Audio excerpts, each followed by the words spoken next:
నమస్తే, welcome to college TV. Telangana రాష్ట్రంలో రాజకీయాలు రోజు రోజుకి మారుతూ ఉన్నాయి. ఎవరు కొత్త పార్టీ పెట్టబోతూ ఉన్నారు? నిజంగా ఉన్న పార్టీల్లో వాళ్ళు ఉండబోతూ ఉన్నారా, కొనసాగుతూ ఉన్నారా? అలాగే కొంతమంది పార్టీ అధికారంలో ఉన్నటువంటి పార్టీని కూడా వీడుతూ ఉన్నారు. దానికి గల కారణాలు ఏదో తెలుసుకునే ప్రయత్నం చేద్దాం. మనతో పాటు ఎక్స్ఎమ్మెల్సీ దిలీప్ కుమార్ గారు ఉన్నారు. ఒకసారి మాట్లాడే ప్రయత్నం చేద్దాం. సార్ నమస్తే. సార్, మొదట అధికారం ఉన్న పార్టీకి అందరూ వస్తూ ఉంటారు. మీరు అధికారం ఉన్న పార్టీ నుండి బయటకు రావడానికి గల ముఖ్య కారణమే? నేను ఎప్పుడు పోయినా అట్లే పోయినా. ఓకే, చాలా మంది ఉంటారు దిలీప్ కుమార్ 4 పార్టీలు మార్చండి, కానీ అధికారమే పోలేదు. ఓకే, ఎప్పుడు అపోజిషనే. ఎందుకంటే మాకు ఫైట్ చేయడం అనేది తెలంగాణ నేర్పింది. మా తత్వం అది, తెలంగాణ మట్టి తత్వం, పోరాటం, ఉన్న విషయాలు మాట్లాడు. ఉన్న విషయాలు మాట్లాడితే అధికారంలోకి ఎట్లా వస్తుంది? సో నేను ఎన్నిసార్లు పోయినా, అంటే కాంగ్రెస్కి పోయినా, బీజేపీకి పోయినా, అంతకుముందు లోక్దల్ అధికారం లేదు, 3 పార్టీలు పోయినా, ఎప్పుడు కూడా మేము పోయిన దాంట్లో అధికారంలో లేని పార్టీ. ఒక కాంగ్రెస్ అయినా ఉన్నట్టు అధికారం ఉన్న పార్టీలో ఒక 15 నెలలు ఉన్నది అంతే. 15 నెలలు మేము 2 years ఉన్నాం. వాళ్ళని అడిగింది ఏం లేదు, నాకు ఇచ్చింది కూడా ఏం లేదు. మరి ఏ కారణం చేత వాళ్ళు ఉద్యమకారులను గౌరవించట్లేదు. ఆ గౌరవం లేనటువంటి పార్టీలు ఉద్యమకారులుగా మేము ఎందుకు ఉండాలనే విషయంతో బయటకు వచ్చి నేనే నడిపిన పార్టీ రాష్ట్రీయ లోక్దల్ గతంలో. ఆ మిస్సెస్ దానికి అధ్యక్షురాలు కపిలవా ఇందిరా.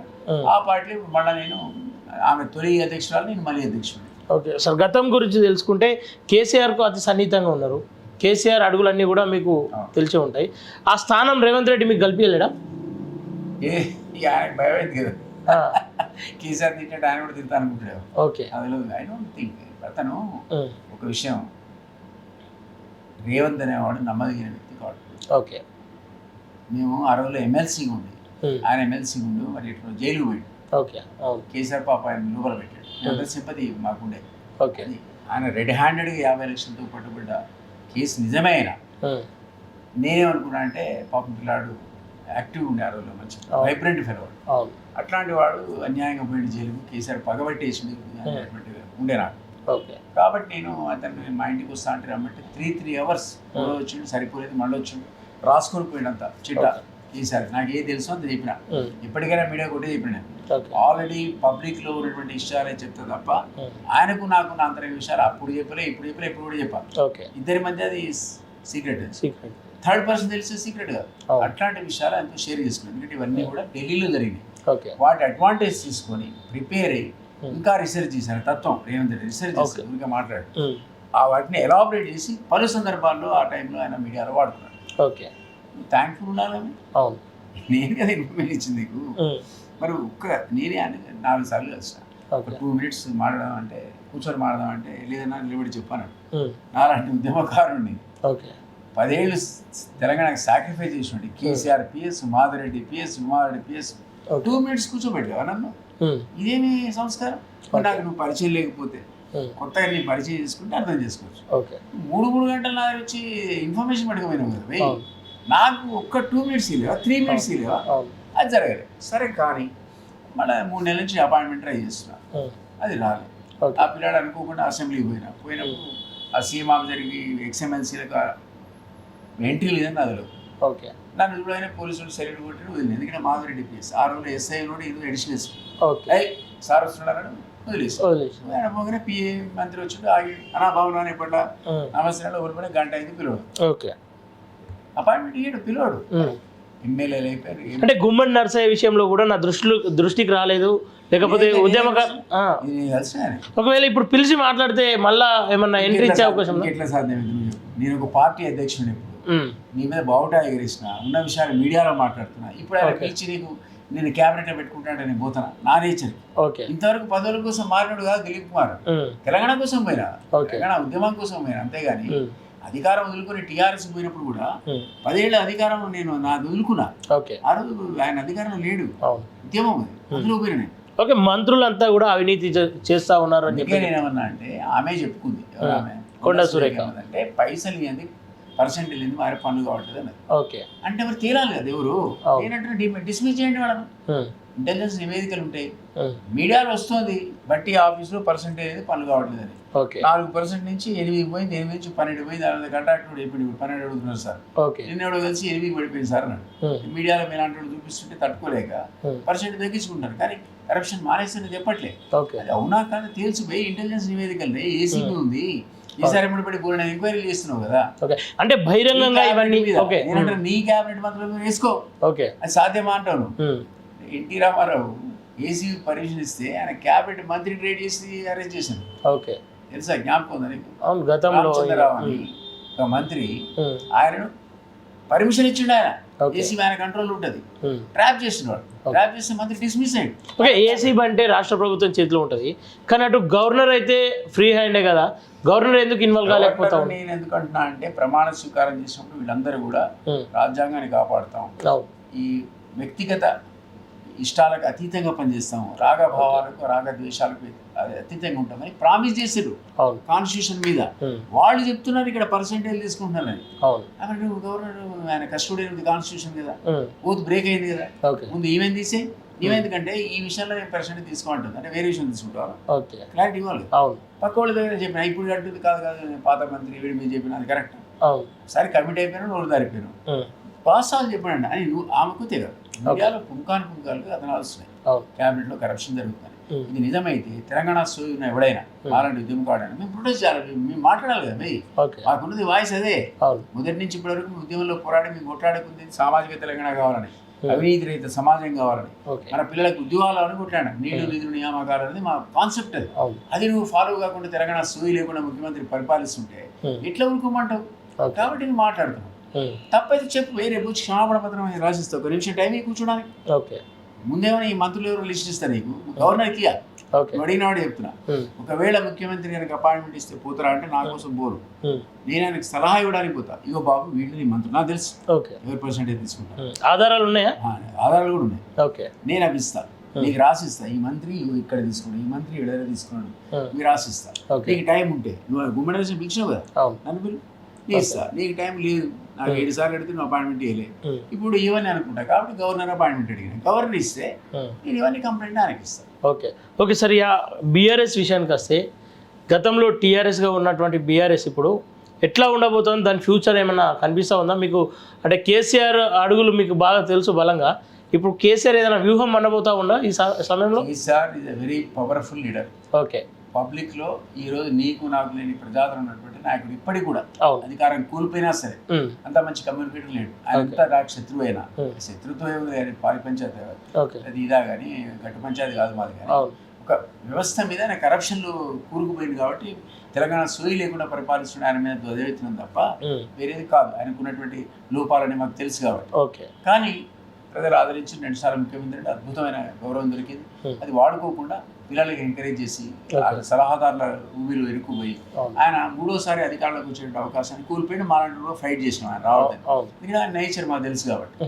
సో ఒక తెలంగాణకు సంపూర్ణ కమిట్మెంట్ ఉన్నటువంటి టీం ఒక ముఖ్యమంత్రి పనిచేస్తే మనకు లాభాలు దొరుకుతాయని మా ఉద్దేశం. అది ఫ్యాక్ట్ ఆల్సో. అది జరగట్లేదు కాబట్టి ఈయనను పట్టుకొచ్చినాం అందరం కలిసి. రేవంత్ రెడ్డి, ఈ రేవంత్ రెడ్డి కూడా తెలంగాణ సూయి లేకుండా పరిపాలిస్తున్నాడు. ఆయన 2 కళ్ళ సిద్ధాంతం ఉన్న పార్టీ నుంచి వచ్చాడు. ఆయన తెలంగాణ ఉద్యమంలో లేడు, రైఫిల్ రెడ్డిగా ఫేమస్. మేమంతా అసలు ఈయన పుట్టక ముందు 1969లో నేను 10th క్లాస్ అరెస్ట్ అయినా, ఒక రోజు జైలు సర్టిఫికేట్ జైలు ఇచ్చినారు, తెలంగాణ ఉద్యమంలో ఈయన పార్టిసిపేట్ అయినా. అది తెచ్చుకోమని ఆయన రేవంత్ రెడ్డి చేయగలుగుతాడు. 16 పుట్టలేదు, మరి దేశ ఉద్యమంలో ఉన్నవాడు లేడు. ఎందుకంటే పార్టీ టీడీపీ వాడు, తప్పలేదు. ఈయన పోవాలి, ఈయన రావాలనుకున్నాం. ఆయన బ్రహ్మాండ స్పీచ్లు, ఆయన ప్రజల యొక్క అపీలింగ్ ఉండే ఆల్టర్నేట్ కింద. అంతకుమించి కాంగ్రెస్ లో లీడర్ కనపడలేదు. బీజేపీ కొలాప్స్ అయింది, అధికారం నుంచి ప్రసక్తి లేకుండా ఏ ముందు ఆయన దించాలంటే ఈయన వచ్చిండు, కాంగ్రెస్ అనిపించింది. కాబట్టి అంతా సపోర్ట్ చేస్తే అధికారంలోకి వచ్చి నువ్వు తెలంగాణ సూయి లేకుండా పరిపాలిస్తే నన్ను కోసుక తిను, ఆ డబ్బులు లేవు. అరే నువ్వు 6 హామీలు ఇచ్చి 3 నెరవేర్చి మీలో 3కి డబ్బులు లేవు, నన్ను ఏం చేయమంటావు? ఎడదేమంటావు? నేను చెప్తావా? నేను ఎందుకు ఇచ్చిన హామీలు అంటే చేతగానితనం, తెలివి తక్కువతనం, పరిపాలనలో అవగాహన లేకపోవడం, ఇవన్నీ కారణాలుగా రేవంత్ రెడ్డికి ఎవరో రాంగ్ అడ్వైస్ ఇస్తున్నారు. అందుకని నేను ఏమనుకుంటా అంటే నేను రేపు ఇచ్చే గవర్నర్ది ఈయనకే ఇస్తాను, ఇది ఎవిడెన్స్ తీసిపారేయండి. నువ్వు నాకు ఇవ్వనుకో టైం, నాకు ఇవ్వ, నాకు తెలుసు నువ్వు ఇవ్వని, కానీ నేను అడుగుతాను గవర్నర్ గారు.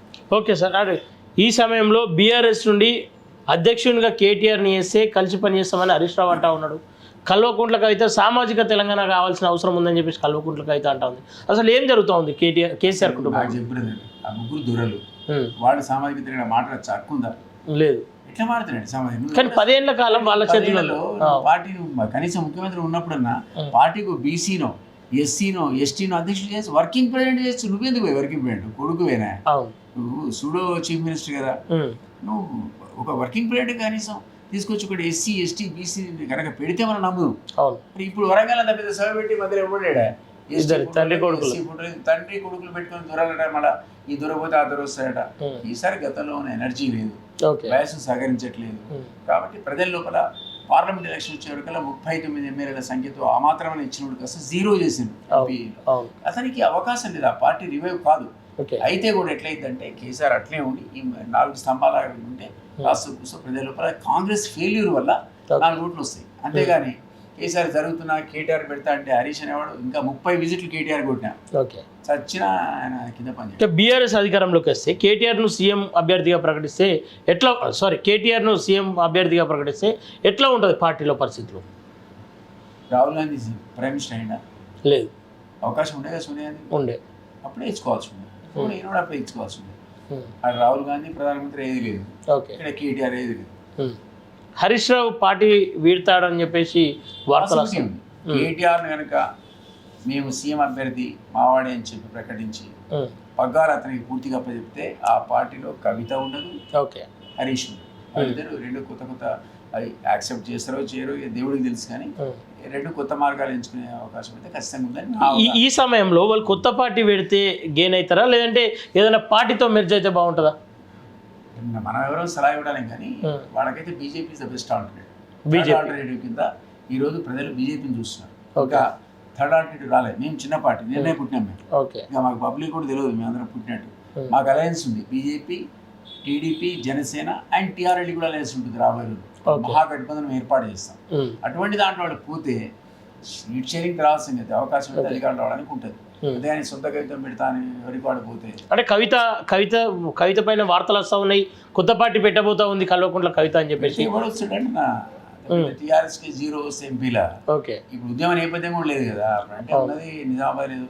పనిచేసినప్పుడు జాగృతి సంస్థ అద్భుతంగా నడిపింది, దాన్ని కంటిన్యూ చేస్తుంటే ఆ వ్యవస్థ మనకి వచ్చింది. ఎందుకు మరి ఏ కాడ జీతం ఎత్తేసింది, బతుకమ్మని లేపింది, ఎత్తేసింది, మనకి వదిలిపెట్టింది.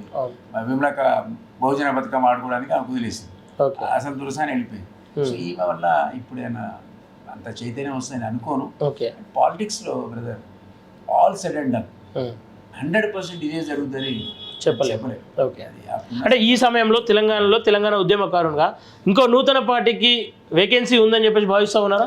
థర్డ్ ప్రెసిడెంట్ రావాలి, బీసీ కాన్సెప్ట్ అప్పుడైనా కాస్త పుస్తూ కొన్ని పడతాయి, సీటు గెలుచుంటుంది. అది యునైటెడ్ ఉన్నారు. అంటే బీసీ డైరెక్ట్ బీసీ ముఖ్యమంత్రిని చేస్తాను బీజేపీ మాటిస్తా ఉంది. బీసీలను ప్రెసిడెంట్కి వస్తే రేపు పొద్దున ఎవరు వచ్చే అవకాశం ఉంది? నేనైతే ఈటల రాజేందర్, బండి సంజయ్ కూడా అద్భుతమైన బాధ్యతలు నిర్వర్తించింది, దానికి ఆ హక్కు ఉంది, ఆ చైతన్యం ఉంది, అన్నట్టు అభిమానం ఉంది ప్రజల్లో. ఈటల కూడా ఉంది, నా సింపతి ఉంది, అని బట్ట నెట్టేసిందని. బీసీ మంచి స్పీకర్, కమిట్మెంట్ ఉన్నాడు, అద్భుతమైన అనుభవం ఉన్నాడు మంత్రిగా. సో ఈ రోజు పాపులారిటీ ఉంది, అతనికి బేస్ ఉంది, అతను ఒక ఆప్షన్.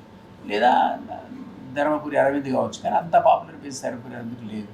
రఘునందన్కు వాక్చాతుర్యం ఉంది, బేస్ ఉంది, కమిట్మెంట్ ఉంది, కానీ దొర అడ్డం వస్తుంది ఇప్పుడున్న బీసీ కాన్సెప్ట్. కాబట్టి నా ఉద్దేశంలో ఈటల రాజేందర్ అనేవాడు కరెక్ట్ చాయిస్ అనుకుంటాను. ఓకే, అంటే బీజేపీ విషయానికి వస్తే ముఖ్యమంత్రిని బీసీని చేస్తున్నటువంటి బీజేపీ ఏమంటారు, అసెంబ్లీలో సిఎల్పి లీడర్గా బీసీకి ఎందుకు ఇవ్వలేదని చెప్పేసి ప్రశ్నలు వెలువెత్తుతాయి. పాల్వాయి హరీష్ ఇప్పుడు ఫ్లోర్ లీడర్గా ఉంటున్నాడు, ఆయనే ఉండు టెంపరీ. ఓకే, టెంపరీ అరేంజ్మెంట్ అవుతుంది. హరీష్ కూడా నా ఫాదర్ మీకు తెలిసి ఉంటారు, తెలుసా? ఐడియా లేదు. పాల్వాయి పురుషోత్తమరావు గారని పేరు. ఓకే, ఆయన వెల్మైన he was killed by extremists. Okay, background Etela Rajender సామాజిక చైతన్యం ఉంది, నిజాయితీ పరులని పేరుంది, చాలా ఫేమస్ ఉండే. ఓకే, ఆయన కొడుకు. ఓకే సార్, ఫైనల్గా ఈటల రాజేందర్ బీసీ అని చెప్పి చెప్తా ఉన్నారు. కాంగ్రెస్ ఏమో ఆయన ఓసీ, ఆయన పిల్లలకు ఓసీ అని పెట్టుకుంటూ ఈయనకు బీసీల మీద ప్రేమ ఎక్కడదని చెప్పి చెప్తారు. అన్ని డిబేట్స్ జరుగుతుంటాయి, అతనైతే బీసీ కదా. ఓకే, భార్య వేరే విషయం, భార్యది నీకు ఎందుకు వస్తుంది? అవును, హస్బెండ్ పర్టికులర్ వస్తుంది, కానీ ఆమె ఎస్సీ అయినా ఎస్టీ అయినా వీళ్ళు ఎస్టీ అని రాసుకోవచ్చు, అది పడదు. రెడ్డి పెట్టుకుంటారు కానీ, బట్ ఫాదర్ ద్వారానే ఇప్పుడున్నటువంటి కులగణన వస్తుంది తప్ప అది జనగణన మనకు వస్తుంది, కులగణన మనకి రాదు. Okay sir, thank you so much sir, thank you. Okay, చూస్తారు కదా ఏదైతే బీజేపీకి బీసీ అధ్యక్షుడు రాబోతా ఉన్నాడు. తెలంగాణలో బీజేపీ పుంజుకునే అవకాశం ఉంది ఈ బీసీ మూవ్మెంట్లో అని చెప్పేసి సార్ చెప్తున్నటువంటి విషయాలు చూస్తూనే ఉండండి college TV. Thank you very much.